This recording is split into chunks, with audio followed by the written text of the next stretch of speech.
Good morning. Very happy to see you after a long time. And before starting the lesson, I hope that you all completed our worksheets which are given earlier, and project is also assigned to you, and you have ample time to complete the project because this project is given by the CBSE board and 5 marks are allotted for that project. So you have to careful regarding the project and complete by taking your own time. So you take your own time, no problem. And then before starting our today's lesson, I want to discuss the current issues which happened recent times and how to adopt whatever you learned to the present situations and all. So we are all worrying about the corona and all, and most of the economists are worrying about the economic breakdown or economic fall down after this corona effect and all. So you have to go back to the ninth class topic. There you learned about the Great Economic Depression of 1929. So there you have to recall what were the reasons for the Great Economic Depression of 1929 and how the world recovered from the Great Economic Depression and what were the steps taken by the different governments like US, Germany, UK and other parts of the world. And in that lesson you learned about J.M. Keynes, the great economist, gave some suggestions to come out from the economic depressions by public funding of the governments. So now you have to compare the causes as well as the effect of the great economic depression at present with 1929. That what the way of learning. By that you can enjoy the subject or also in a well manner. And come to the recent the issue which is going on, a friction between the state election commission as well as the state government.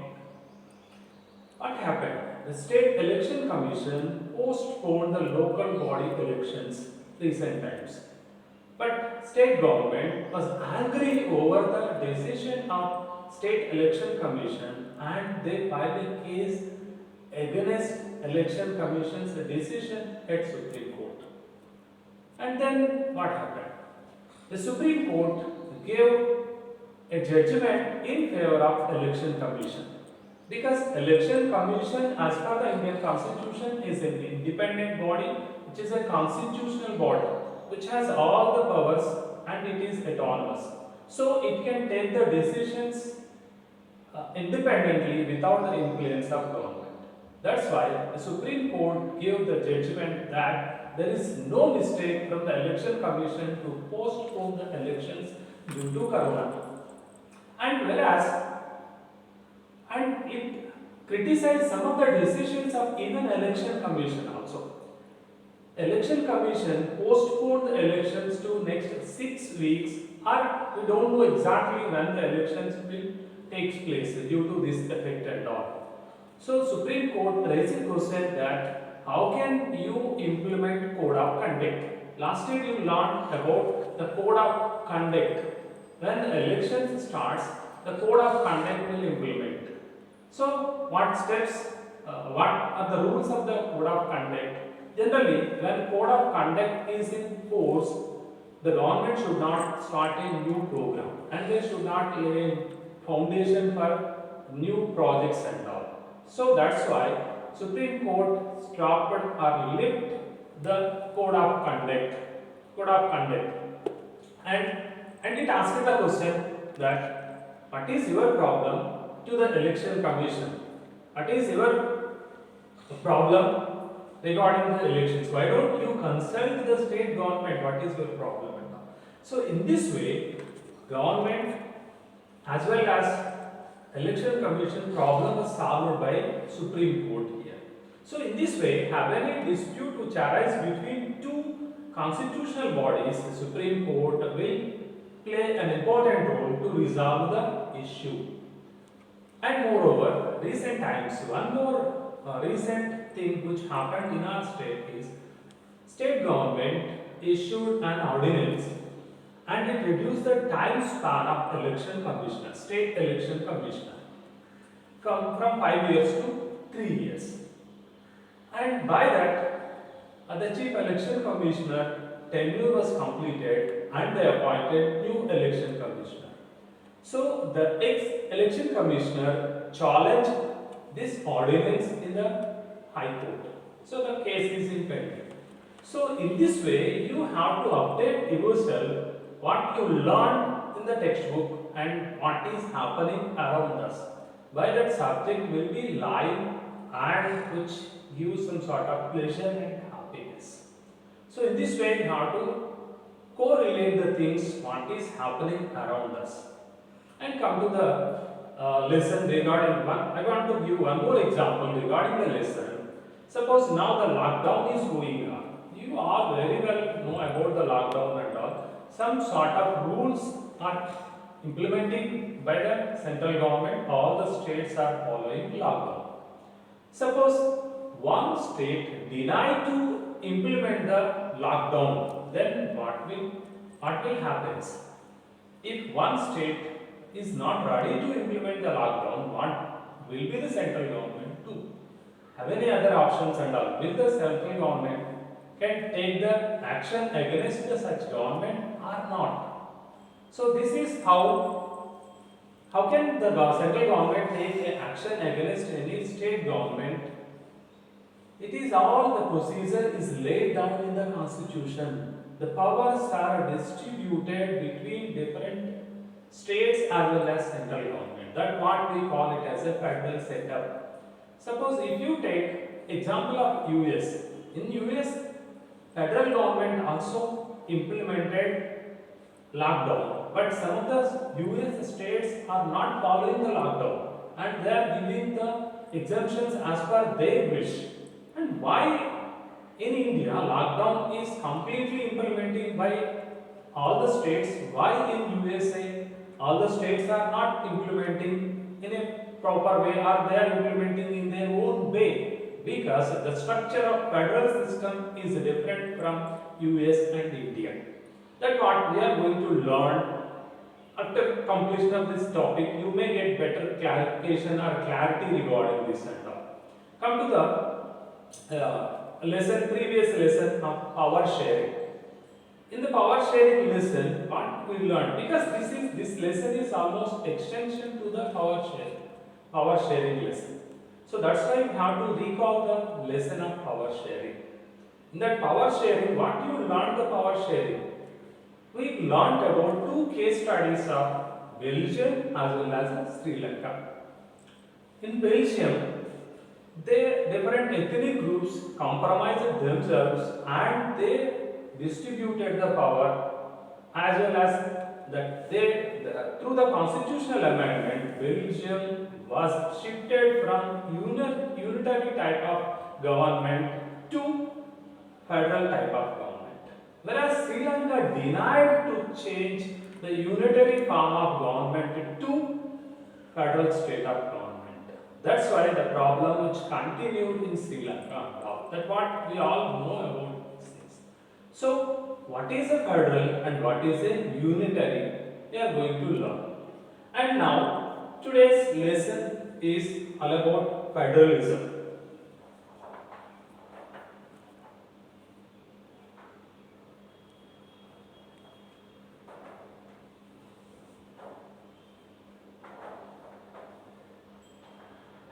Federalism.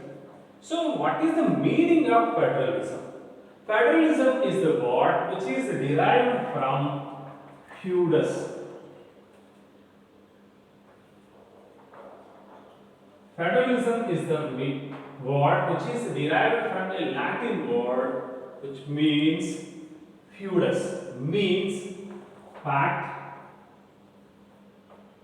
or agreement.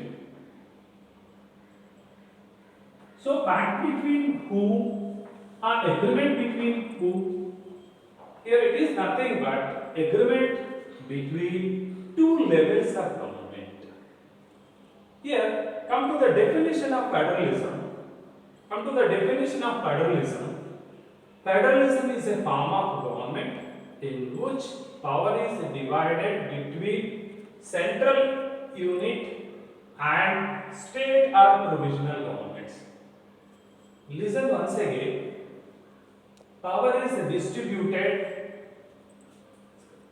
Federalism is nothing but a system of government where power is distributed between central authority and state government or provisional government. In previous lesson, we learned about the vertical form of power sharing. Vertical there we learned about this, that power is shared between different levels of government. So the federalism is nothing but a division of power between central government and state government. And come to the unitary form of the government.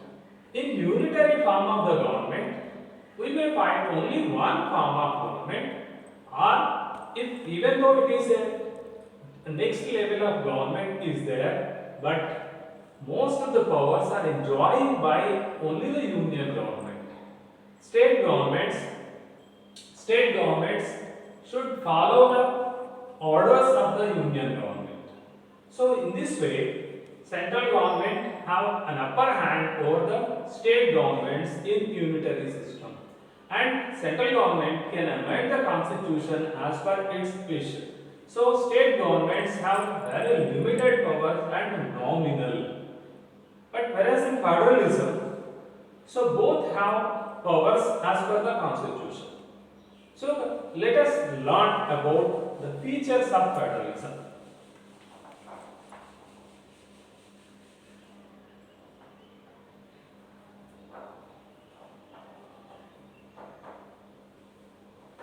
Features of federalism. What are the different features of federalism? In federalism, we find two or more levels of government. In federalism, two or more levels of government. And the different governments govern the same people, or both the governments govern the same people. But each government has its own jurisdiction. What is the meaning of jurisdiction? Jurisdiction is nothing but area that comes under that particular government, and at what respect it has power on that particular subject or areas. This all explains about the jurisdiction. So here, see once again, federalism, both the governments govern the same people. At the same time, each government has its own jurisdiction.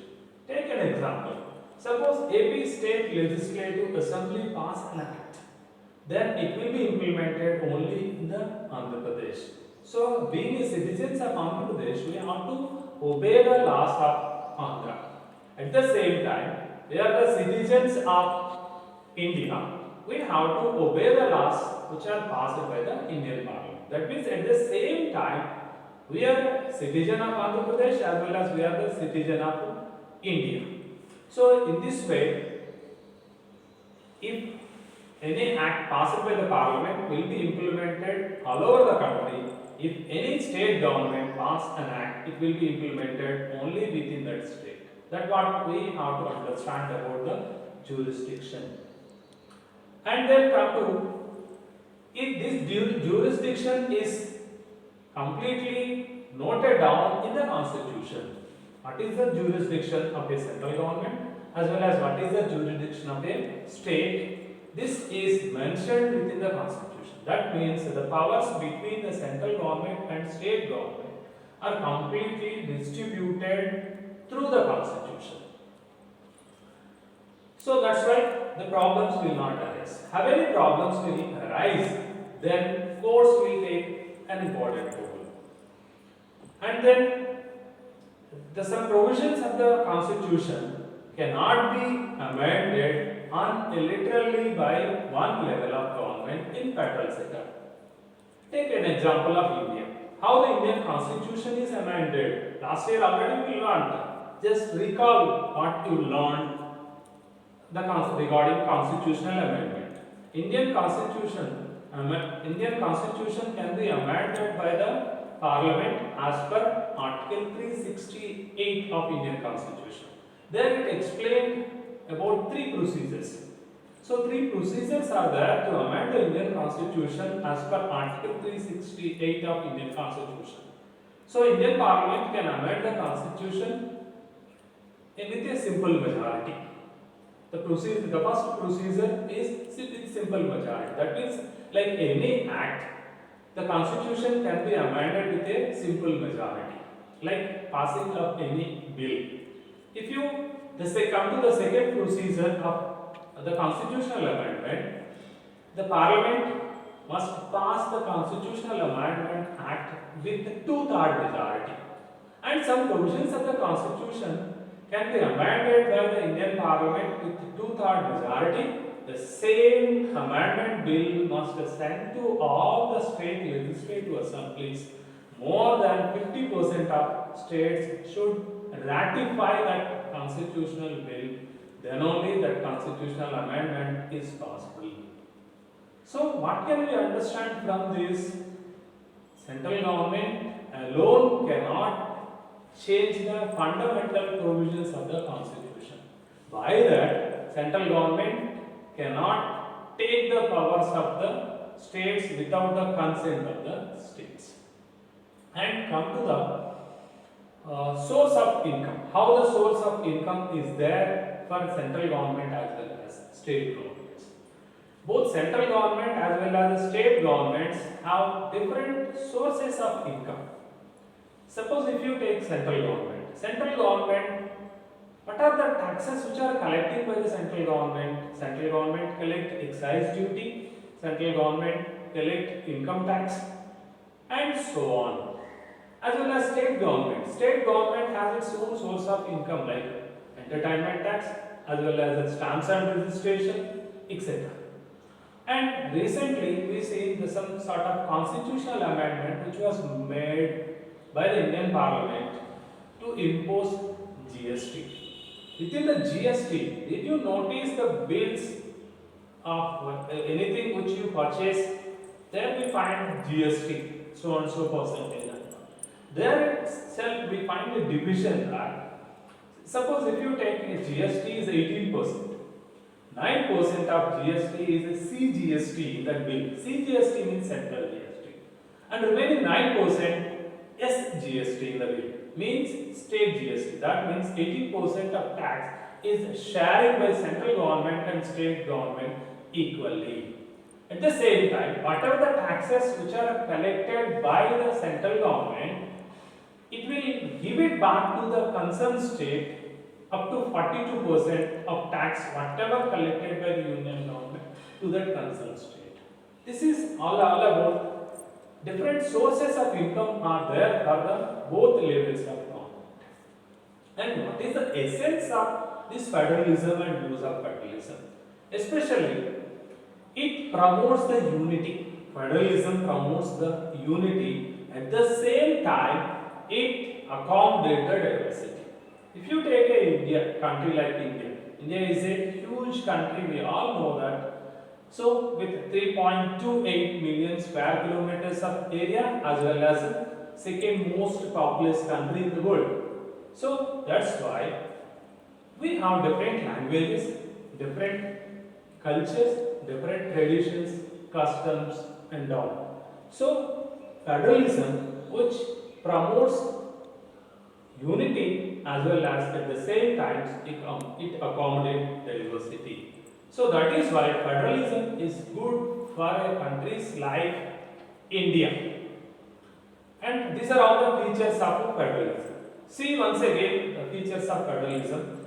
Two or more levels of government, and each level or tier of government guard the same people which have its own jurisdiction, and this jurisdiction is mentioned in the constitution. That means powers are distributed between the two levels of the government through constitution, and having dispute which arise between these two levels of the government, judiciary will play an important role, especially Supreme Court play a role like umpire role between central government and state government, as well as both levels of government have their own source of income, as well as it promotes unity as well as it accommodates the diversity. These are all the characteristic features of federalism. And how many types of federal systems are there in the world? So, based on division of power, two types of federal systems are there in the world. They are coming together as well as holding together.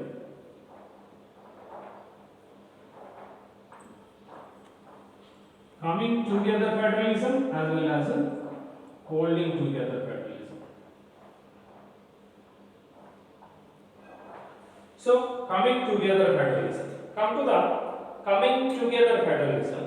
Generally, already independent states are there. These independent states decided to form a union for better bargaining as well as better developmental aspect.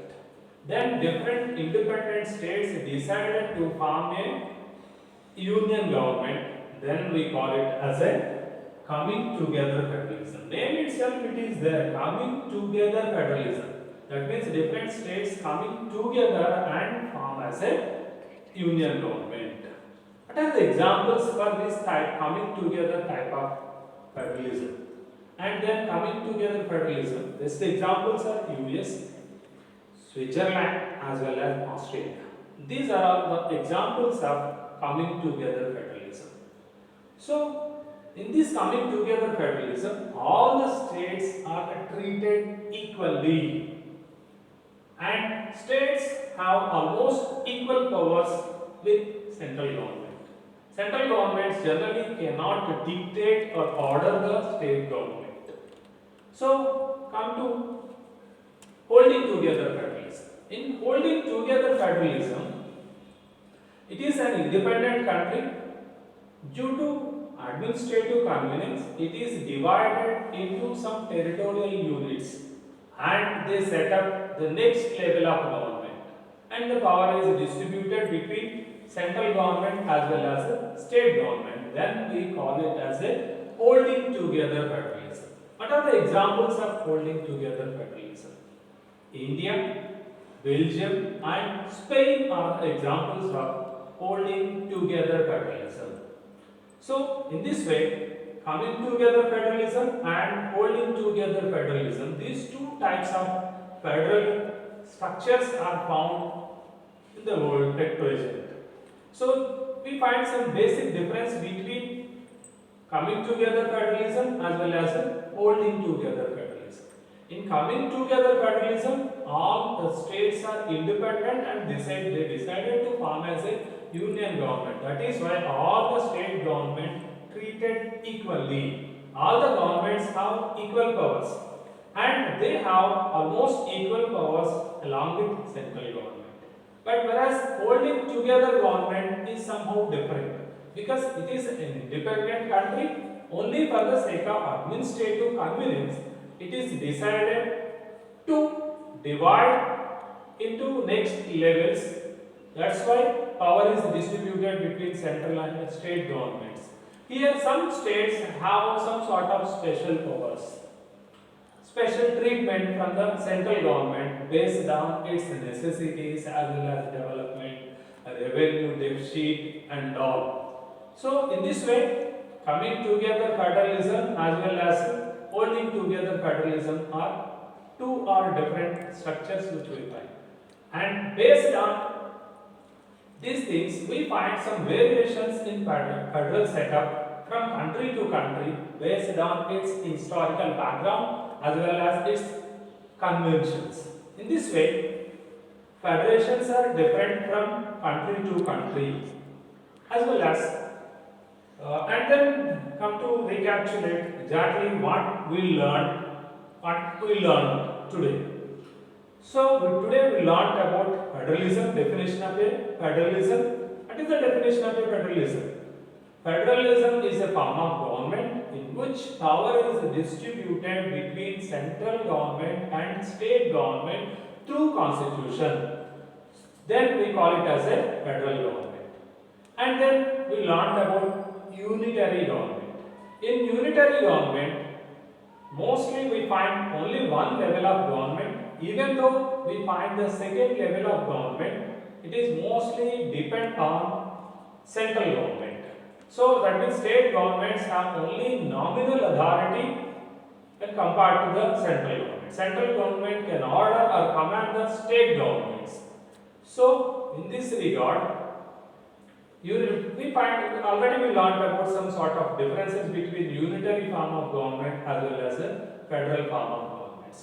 And how many countries are following federal government or how many countries are following unitary governments? You just go through the textbook once, by that you can understand. First page of the lesson, the map is given regarding the information of 193 countries.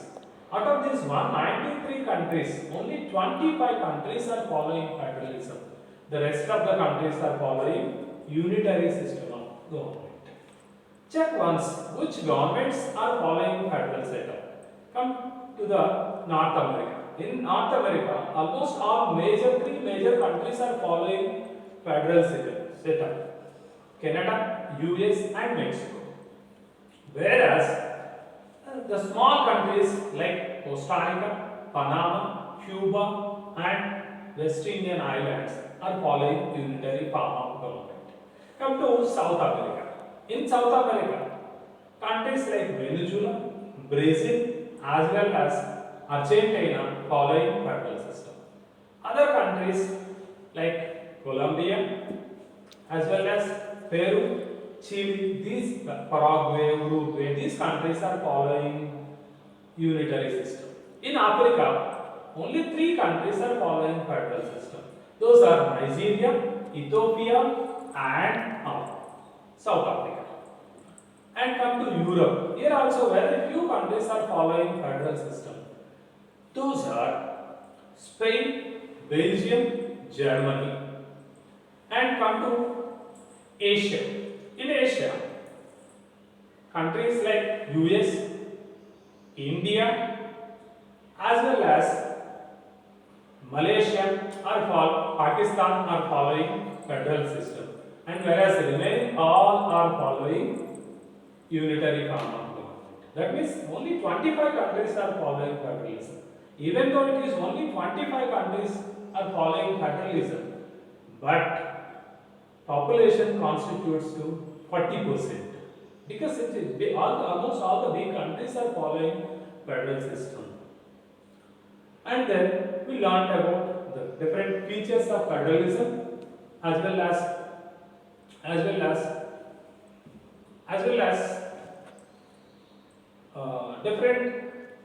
different types of federal setups are also we discussed it today.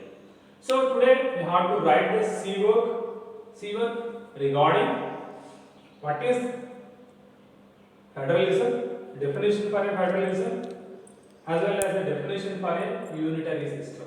And we have to, these are 1 mark questions. And for 3 marks questions, we have to write what are the differences between unitary system of government as well as a federal system of government. And come to essay. What are the features of federalism? It is a essay question. You can write what are the 5 types or 5 features of a federal system. You can write at least any 5 points as an essay. And coming together as well as holding together federalism. Coming together federalism as well as holding together federalism. Here also you can take it as a 3 marks question. So all these questions you note down in C work, 1 by 1 C work, and then you learn the same questions before the class. I think so. I hope you all understood the lesson. And then what is the work? You have to start the C work on federalism, and you have to write the 1 mark questions of what is federalism, what is unitary system of government, and the differences between federalism and unitary system of government, and what are the different features of federalism, and difference between holding together as well as coming together fertilisms. Okay, you take the examples of map and all, you go through the map, by that you can understand in well manner. So you complete your C work before the next class, and you have to complete your learning part also. You better practice these questions and write without C. By that the learning process also will complete simultaneously. I hope you understand the lesson and have any doubts regarding the concept whatever we discussed today. You have my phone number. You can call me at any time to clarify your doubts. Okay, thank you.